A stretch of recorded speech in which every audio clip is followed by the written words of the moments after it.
Welcome back to my channel, guys. Today I have another Suicide Squad look for you. I'm doing the Enchantress. She is super spooky and witchy, so I've been wanting to do her for a while, and today is the day I decided to do it. So to get started, I am filling in my brows. The actress who plays the Enchantress has really thick brows and they're really straight, so I'm just mimicking her eyebrows. Not 100%, but mainly. I also put some dip brow pomade on them to keep them in place. Honestly, this look is super messy, so put down some eyeshadow primer and just do a light gray color first. And then I went in with black and really deepened it a lot on the lid and in the crease, but honestly, I don't think a witch that is like thousands of years old cares about her eyeshadow too much, so just really make it messy and grungy. Right here I'm taking the black into the crease and on the lid a little bit, and I'm really just placing it all over. And I did the eyes different too. I didn't do them both exactly the same. Put some foundation on. You don't need to do it all over your face. I just did it on my forehead a little bit and on my upper parts of my cheek and my chin. We're going to be placing dark shadows everywhere else, so honestly it doesn't matter too much. And no concealer either. Powder that foundation down a little bit. Now I'm taking some more shadow and I'm just creating some bags. I'm deepening my inner corners, the underneath of my eyes as well, sides of my nose. I also put some black liner into my waterline. I did a lot. I did it on my upper waterline and my lower waterline, but I really made it pretty thick on the bottom. Then I'm just taking my small black shadow brush and some black shadow, and I'm really exaggerating that, and I'm bringing it down and I'm making it super messy. The whole point of this look is messiness.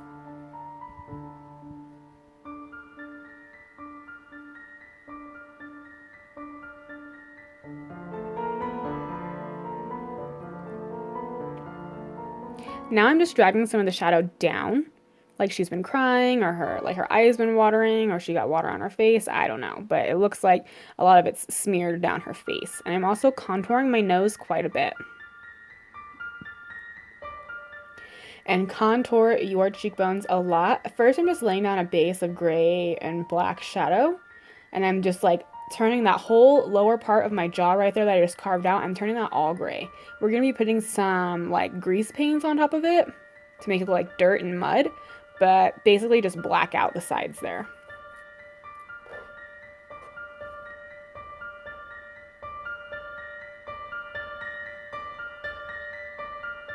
This gives her more of like a ghostly look, but also she's like a witch, like a really, what's the word I'm looking for? Like an ancestral witch? Is that a word even? She's a really old witch, so she had a lot of mud and like weird words written all over her face. She's very spooky. Make sure you contour your forehead a little bit and your jawline. And now for the lettering, I'm just using black paint, and it's just like these weird shapes. Nothing perfect. I just went for it and just did like weird words, just like a weird kind of script. You can look at some reference pictures of her for this, but honestly, like, you can't really see the shapes they are. So just do whatever. On her forehead, she has 3 lines of letters.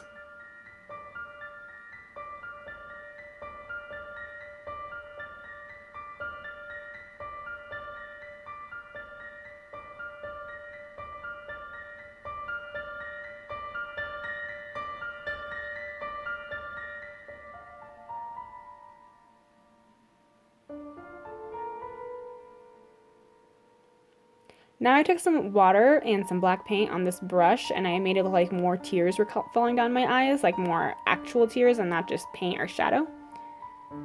Just take a lot of water and a little bit of paint and press it underneath of your eye, and it will drip down.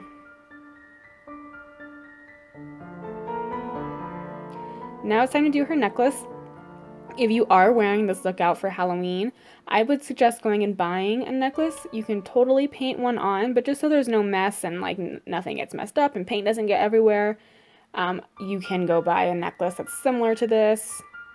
You can buy this necklace exactly, I'm sure, somewhere, but I know for a fact you can find one that's similar to it. I'm basically just laying down this green color first in like a brick kind of pattern.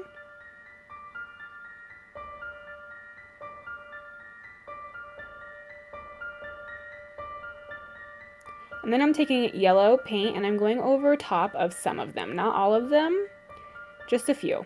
And I'm using the same brush that I have the green on just so like the colors are kind of mixed together and the yellow isn't too crazy vibrant. Looks like a bunch of stones on her necklace, so I'm trying to replicate that look of like discoloring. Kind of like jade colors almost to me. And then I took a lime green and I did the same thing that I did with the yellow, just on some random stones, put them on there.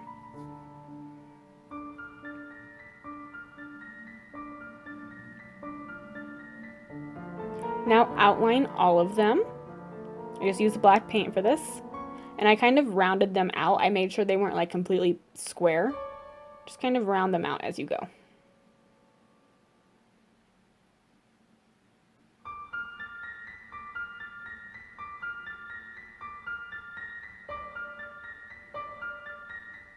Next, I'm shading them in. I'm just taking a dark green shadow and a black shadow, and I'm just shading in one part of the stones. Like, don't do the whole entire stone, just do one side, and you can kind of do it randomly. I just wanted this to give more definition and depth to some of the stones. I didn't want them to all be like a solid, weird color.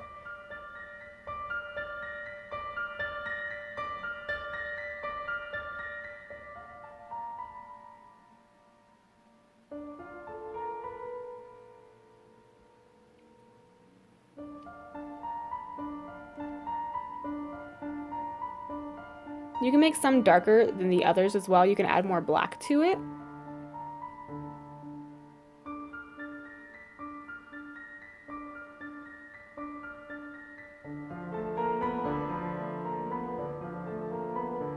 Now for some extra definition.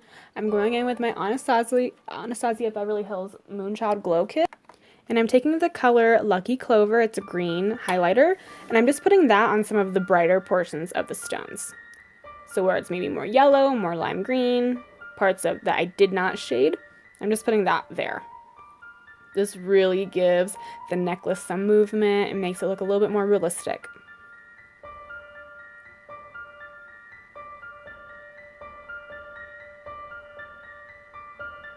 Oh yeah. Now it's time to shade the necklace itself. I'm taking a kind of a cool brown color and I'm laying that down first to make it look like it's actually laying down on our skin. And then I'm going to go right up against all those lines with a black paint and I'm going to really define it and make it look like it's really laying down on top of the skin. Layering the colors like this really helps to give shadows the best. Also do that for the upper part of the necklace.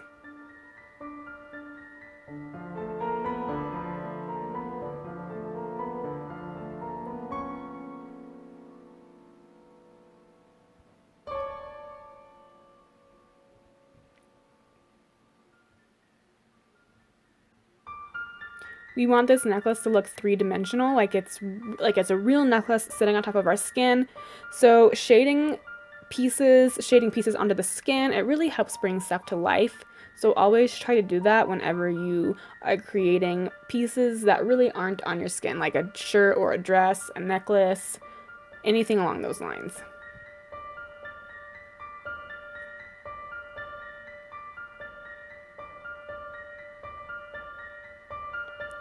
Now, I did not capture this part too well, but I'm creating the little circular object that's hanging off of the necklace.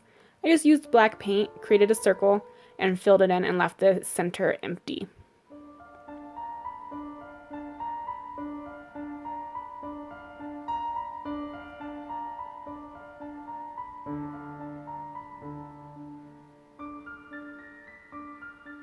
Make sure you shade that as well.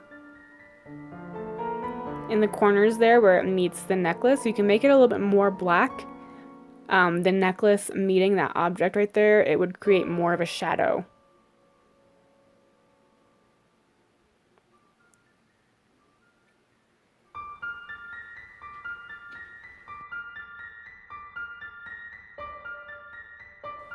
I also shade the inside of the necklace. Now I'm creating these little marks she has on her shoulders. I couldn't really tell what they were, so I just kind of went with whatever. But to me, it almost looked like a moon shape with a dot in the center and some lines dragged down the pictures that I could see something. So I just did that on both shoulders. I made them both really messy, and I did not do them perfect. Now I'm splattering black paint all over. Please do this part. It made the pictures look really cool. So I just took black paint and a whole bunch of excess water, and I just splattered it all over the place. Taking the Makeup Forever 12 color flash palette, I am using these greens and these browns right here with a little sponge. This is where we're going to go over the cheekbones and some other areas. It looks like there's literally like mud and dirt on her face on these areas. So I'm just taking the sponge and I'm stippling it all over the place. I want it to look like crummy and like dried up almost. I don't want it to look like liquidy. So I'm taking this sponge. It's really going to help put the colors all together, but not like muddy them together or blend them together, if that makes sense. And just stipple it. I did it a little bit on my forehead and on my chest as well.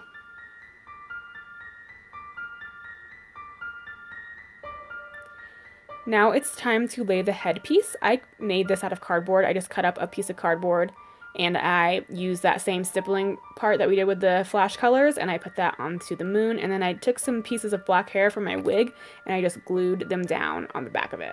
Right here, I'm just like creating some more darkness in certain areas, nothing too special, just deepening shadows and shading the cheekbones a little bit more.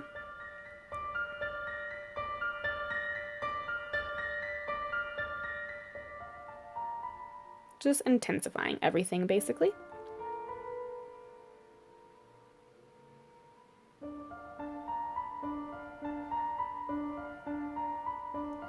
Now to lay the headpiece down, I'm just applying some liquid latex with a makeup sponge.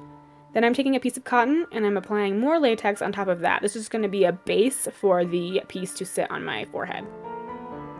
Put some latex on the back of the piece and then set it onto your skin and hold it there for a good 30 seconds to a minute while it dries.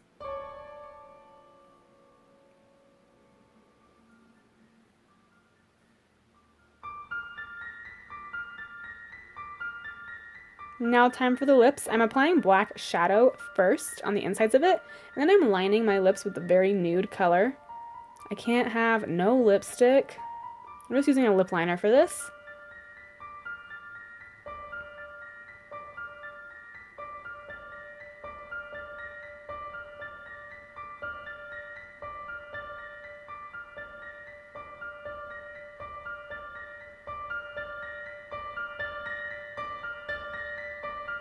It does not need to be perfect at all either.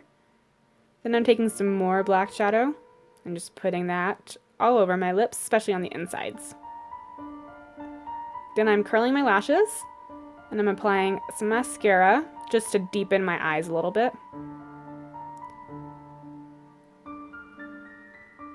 And last but not least, I am painting the tips of my fingers black, and I'm doing it really messily. This is a hard part though, to like pick up your camera and do all that. It's kind of difficult, so be careful when using your phone and your camera. That's it though, guys. A spooky Enchantress. I hope you enjoyed this. This was a highly requested look by quite a few people, so I had to recreate her since I did the Joker yesterday. If you guys have not seen my Suicide Squad Harley Quinn or my Suicide Squad Joker, I will link them down below so you can go check them out if you're planning on being one of them for Halloween. But yeah, I hope you guys enjoyed this look. I had a lot of fun creating her. As always, thank you guys for watching.